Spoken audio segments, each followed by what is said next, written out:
আজকের বিষয়, মন কি শত্রু নাকি বন্ধু?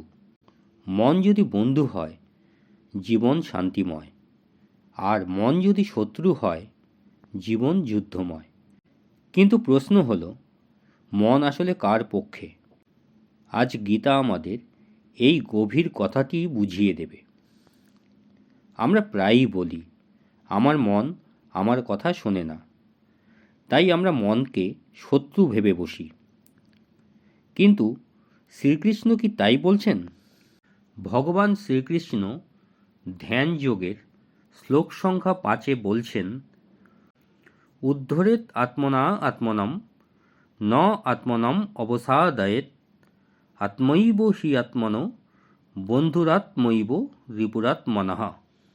মানুষ নিজেই নিজের উন্নতি করতে পারে, নিজেই নিজের পতন ঘটাতে পারে।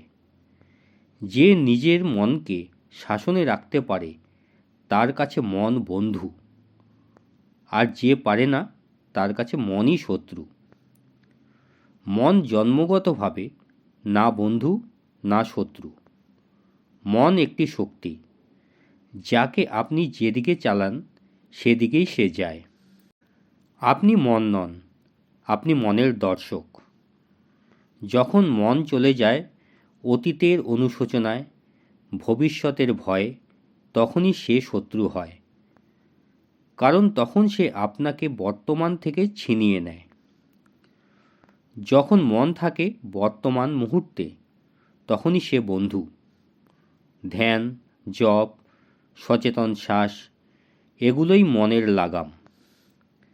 আজকের দুনিয়ায় সবচেয়ে বড় যুদ্ধ বাইরে নয়, ভেতরে। যে এই যুদ্ধে জিতে যায় সে বাইরের হারেও শান্ত থাকে। মনকে মারতে হয় না, মনকে বুঝতে হয়। যেদিন মন বুঝবে আপনি তার মালিক, সেদিন থেকেই মন আপনার শ্রেষ্ঠ বন্ধু।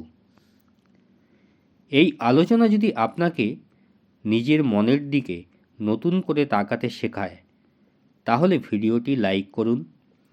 গীতার এমন ধারাবাহিক ও গভীর বিশ্লেষণের জন্য অমৃত দিশারি চ্যানেলটি সাবস্ক্রাইব করুন।